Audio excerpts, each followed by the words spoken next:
We are here at GFX 2026. We're on the exhibit hall showroom floor, and I am joined by David Renschler, who is our 2026 Legendary Lifetime Achievement winner. So David, thank you so much for joining us. Oh, thank you. I appreciate it. It's always great to be here in person at GFX. And we were just talking about that, about how it's just so great being in person and getting to talk to everybody just, you know, on the showroom floor between sessions and kind of take everything offline in a sense and, you know, make it a little more personable. So tell me a little bit about, you know, your experience so far, what you thought, and have you learned anything new? Well, first of all, it's always great to be here in the showroom floor, and you get a chance to network and build your network, which is one of the most important things that I talk about when people go, oh, what's your favorite conference to go to? You know, if training budgets are limited, and what's the best one to go to? I always tell them GFX, because this is where it's focused on government. The other conferences don't necessarily focus directly on government fleet, but that's all we do here. So that's an important aspect, and you know, the networking part is so important, and it's not always about what's in the class.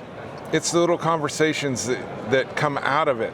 So the person you're sitting next to, all of a sudden you share an experience, and then as you're walking out to go to the networking break, or you're going to the next session, and then you sharing stories, and then you're talking about, and next thing you know, you pick up a tip. Oh, hey, if that happens, that's what they did. Maybe I should try that. So I say this all the time. There's no sense in us reinventing the wheel. And we all come across basically the same challenges, just at different times. So when you have that network of folks that you can reach out to, or you're at an event like this, and you hear something and go, oh man, I got to remember that one. Or, oh, that happened last week. I could go talk to them about what we did. Super important. Yep. So you've been coming to this for a while, and I know you have a ton of experience, because you don't get the Legendary Lifetime Achievement Award without having, you know, that experience, without bringing your operation, your fleet to a certain level of achievement. So I want to talk to you, and share some information for the people watching. What have you been focused on with your fleet recently, and what are some of the main focal points that you've had as far as bringing your fleet to where it is today? Well, I tell you, on June 1st, the California Air Resources Board released the second amendment to the ACF, the Advanced Clean Fleet. So they released it about 5 o'clock in the afternoon on June 1st. On June 2nd, I was on the phone, and I had already been in contact with NAFA and the California League of Cities and several of fleet managers that I've known from here at meeting at GFX. Formulating opinions on interpretations of the regulation, and that was, again, it's about the network, right? The network that you build and having resources to reach out to.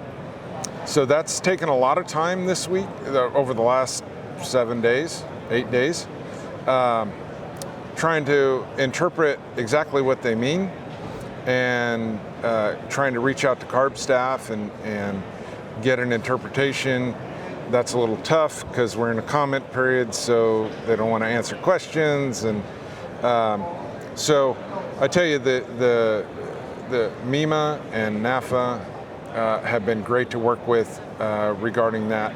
And I think we need to get the word out about this amendment, because it really is going to affect every fleet, even those cities that are contracted out and don't have a fleet department or don't have certain services are now going to be affected. So, and then the members of these organizations are getting emails from NAFA and MEMA and learning about it. So, very important stuff. And I tell you, without the network that I have, which a lot of it came from GFX,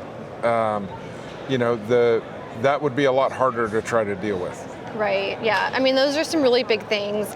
And I think the thing too is just, where you've come with your fleet again, and then I know with you becoming a leader in the industry, I know there's a lot of changes and things that have happened, but I'd love to get, your insight as far as what have been some of the biggest things that have helped you as a leader within this industry to make these types of decisions? When something like this happens, you can't go, well, I'm going to wait a couple months, see what happens. You have to, like you said, you're calling people, you're reaching out, you're trying to figure out what's going on. So what are those things that helped propel you to where you are today? Well, you got to have a really good work ethic. And 20 years of 14-hour days. You have to have a strong home situation. My wife that you met last night, she's always there taking care of things when I'm not available to. And then as you go through your career, learning as much as you can, staying on top. I remember in 2005 reading Government Fleet magazine, and I saw John Hunt on the cover, and he was holding this big trophy, and I said, that's somebody I need to talk to. So I gave a call down to Fresno, which is where he was at, and asked if I could have a meeting with him. And when I finally got to actually talk to him and say, because he's got his staff that protecting him, right? Sure. Don't know who I am, right? I'm just some little fleet guy from the city of Tracy at the time. And I went down and spent the day with him. And I tell you, if you, I don't know if you knew John, but he was a great person, and he knew so much about fleet, and he was so energetic and excited about it. And he got me to get super excited about being a better fleet manager and learning as much as I could about the industry, and then make sure that you give back and you help others, which is what he did with me, right? And so over the next 15 years, I could pick up the phone and call him, and he was there, and he always helped out. So that's really, when you start out, find a mentor and get them to take you under their wing and help you through. And then you gotta do your research. You gotta read all the articles about what's going on and stay on top of it. Because our job as a government employee, one is to be safe and make sure the folks that work for us are safe.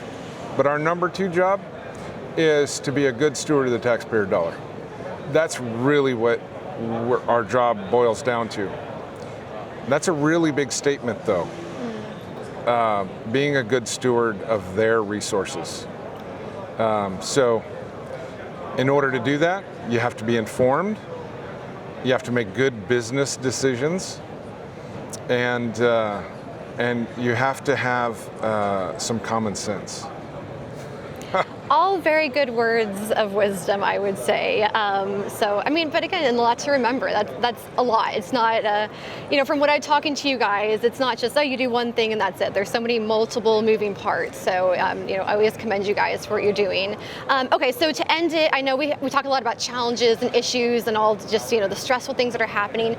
But is there anything that you're excited about down the line? It could be with your fleet personally or just fleet in general that, fleets can get excited about, looking to the future. So for our fleet, we just made an offer. City Council approved the offer on 1.6 acres with 2 warehouses. We're going to be working with some folks to design 6 new bays. So we'll have 3 oversized bays for battery electric bus repair. We'll have 3 oversized bays for fire trucks. 3 bays for PD, with 1 dedicated upfitting bay, and then 3 bays for paratransit cutaway vans. So that's a big endeavor to take on 2.5 years from retirement. So although our public works director has assured me that we can move in by July 1st of 2028. So I told him, I'm going to hold you to that. So that's a big challenge. It's exciting. We're going to be able to centralize, because right now we're decentralized with multiple shops. We'll be able to bring everything into one compound. We'll be able to increase efficiency with the parts department. Right now we have, the main shop has a parts department that's about 5,000 square feet for shipping, receiving, and parts. We carry about 500,000 in inventory in that shop, or that parts department.